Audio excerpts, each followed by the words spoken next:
नमस्कार दोस्तों, आजकल हमारे देश में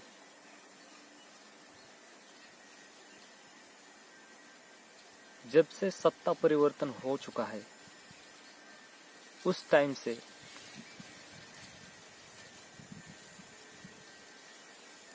अपने देश में ही धर्म के नाम पे, जाति के नाम पे एक ऐसा प्रोपेगेंडा तैयार किया जा रहा है, ऐसा लड़ाया जा रहा है। अभी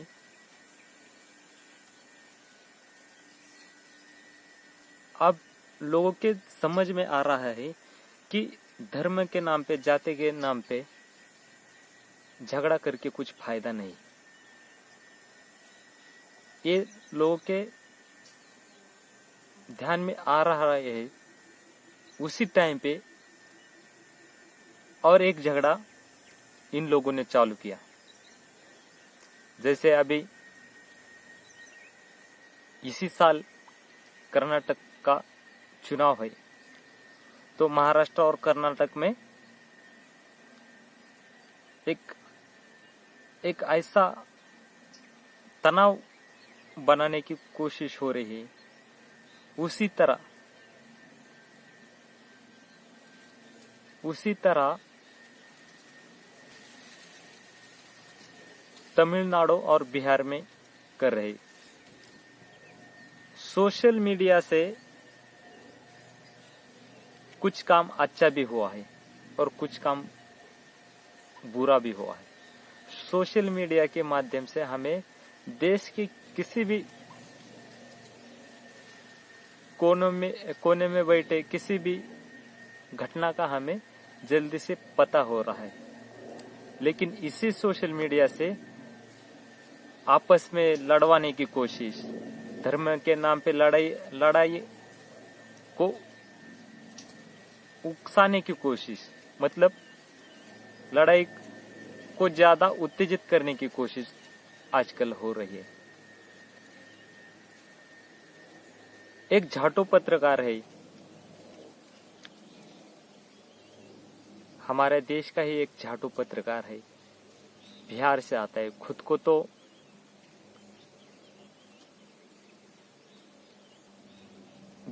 हमारे बिहार से बिलोंग करता है झाटू पत्रकार। अगर उसने इंजीनियरिंग की है, लेकिन उस चूतिए को पता नहीं कि तू जब भी एक खबर या न्यूज तू सोशल मीडिया पे डालने से पहले या अपने चैनल पे डालने से पहले उसको क्रॉस चेकिंग करनी पड़ती है। लेकिन उस चूतिए को कुछ समझ में नहीं आता, खुद को बहुत बड़ा पत्रकार समझ रहा है।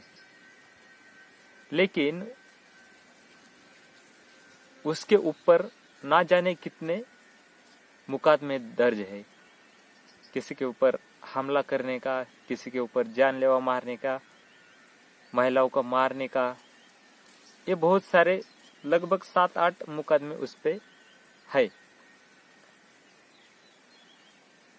मैं उसके वीडियो पहले से देखते आ रहा हूँ, मतलब इतने भी पुराने नहीं देखे, लेकिन कुछ महीनों से देखते आ रहा हूँ। उस चूतिया को हिंदू मुस्लिम, जात, इस मामले में बहुत ही ज्यादा पत्रकारिता करता है। मतलब इस मामले में ज्यादा एक डिबेट करता है। तो जब भी वो अपना माइक लेके जाता है तो वो ऐसा मानो कि वो पत्रकार नहीं, एक गुंडा है, गुंडा। इस तरह किसी के भी मुंह में माइक घुसेड़ दिया, उससे पूछा, उसके ऊपर चिल्लाना। अरे तो क्या पत्रकार है? अभी उसके ऊपर एफआईआर दर्ज हुआ है तो वो भागा भागा फिर रहा है। जब ये तमिलनाडु गया था तो इसको प्रॉपर तरीके से उन लोगों से बात करनी चाहिए थी, उन लोगों से पूछना चाहिए था, लेकिन इसी ने किसी को पूछा नहीं, कुछ नहीं, डायरेक्ट उनसे सरकार को चुनौती, मतलब सरकार से चुनौती, वो भी ऐसे बात कर रहा है जैसे उसका दोस्त है, गली में बैठा है दोस्त है। एक जो वहां के सीएम है तमिलनाडु के एम.के. स्टालिन जी, और बिहार के नीतीश कुमार जी, तेजस्वी यादव जी, इनके खिलाफ चाहे ऐसा मोर्चा निकाला है, इस तरह वो प्रोपेगेंडा फैला रहा है। उस खबर की उसने जांच नहीं की, डायरेक्ट वो हमलावर होता है। ये कोई पत्रकार नहीं, ये एक गुंडा है, गुंडा जो गांव में रहता है ना, गांव गुंडा, इस तरह है वो। अगर वो खुद को पत्रकार समझता है तो ये उसने जांच पड़ताल करके, लेकिन उन्होंने कुछ भी नहीं किया। और हम सब लोग जब काम करने के लिए बाहर के शहरों में जाते हैं या किसी राज्य में जाते हैं, किसी देश में जाते हैं, तो हम दिवाली हो, होली हो, ऐसे बहुत सारे जो त्योहार होते तो हमारे घर को आते हैं। इसी तरह तमिलनाडु से हमारे बिहारी भाई बिहार आ रहे थे तो उनको बताया गया कि ये तमिलनाडु में हो रही मार पीट की वजह से आ रहे, लेकिन ये हत्या एक निजी कारण से, वो भी बिहार का वो शख्सियत था जिसका मर्डर हो गया, और वो था दूसरा था झारखंड का। तो इनके निजी कारण से उनका झगड़ा हो गया, इससे उसका मर्डर हो गया। लेकिन इसी मर्डर को जोड़ के कि कुछ अन्य वीडियो जो बहुत पुराने हैं उनको अपलोड करके एक पार्टी उसको प्रोपेगेंडा फैला रही कि देखो बिहार के मजदूरों के साथ तमिलनाडु में कैसा अत्याचार हो रहा है। लेकिन ऐसा कुछ भी नहीं हो रहा है। मोहम्मद जुबैर जैसे पत्रकार जाके उसको जांच करके ट्वीट कर दिया उन्होंने, तो उनके ऊपर मुकदमा दायर हुआ।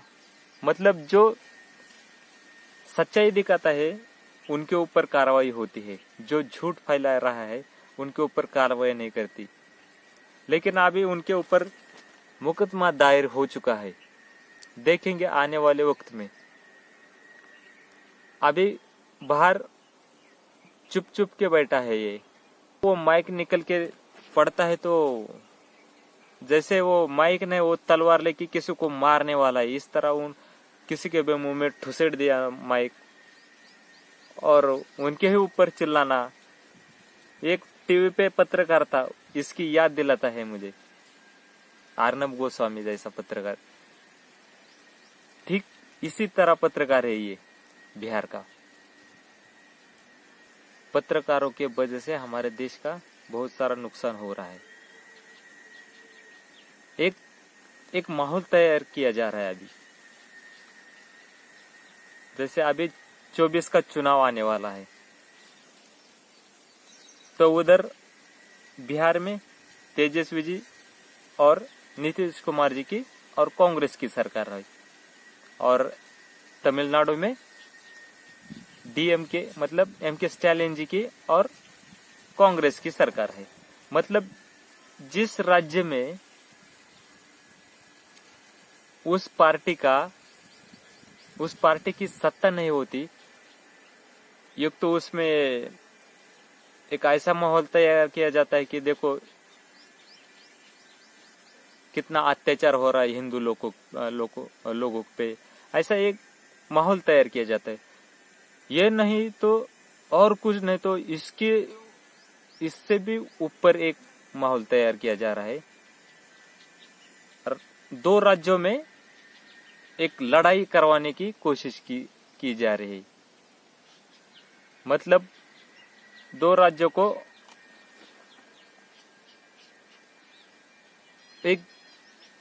को लड़वाने की कोशिश की जा रही है। मतलब एक तनाव का वातावरण किया जा रहा है, लेकिन ऐसा कुछ भी नहीं हुआ। ये लोग अभी 24 तक, जब तक चुनाव नहीं होगा उस टाइम तक ये ऐसा ही प्रोपेगेंडा फैलाने की कोशिश करते रहेंगे और करेंगे ये। लेकिन आपको सच्चाई पता होनी चाहिए, इसलिए ऐसे अफवाह पे आप लोग ध्यान मत दीजिए और असल मुद्दों से अपना ध्यान मत हटाइए। असल मुद्दा ये है कि हमारे देश का जो गरीब परिवार है उनके ऊपर महंगा है। घरेलू गैस 50 रुपए महंगा हो गया। 450 का 2014 में था तो बहुत बड़ा आंदोलन हो चुका था। शायद मुझे लगता है 10 रुपए या थोड़ी सी रकम बढ़ाई उस टाइम, तो बहुत सारा हंगामा, सिलेंडर लेके इधर जाओ उधर जाओ, बहुत बड़ा आंदोलन खड़ा किया था। लेकिन अब 1200 के आसपास गए सिलेंडर, लेकिन इसके ऊपर कोई ट्वीट नहीं, कुछ भी नहीं। इसके ऊपर स्टोरी नहीं करेगा ये बिहार का चूतिया पत्रकार। अभी किधर जाके बैठा है।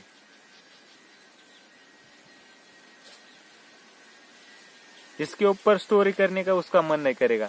खाली हिंदू मुस्लिम जातिवाद इनके ऊपर स्टोरी करेगा वो। असल मुद्दा ये है, महंगाई है, भ्रष्टाचार है। अभी कर्नाटक घूस लेते हुए पकड़ा गया, उसके ऑफिस में कितना तो करोड़ों रुपए मिल गया, शायद 6 करोड़ रुपए कैश मिल गया। इसके ऊपर स्टोरी करनी चाहिए इसको, चूतिए को।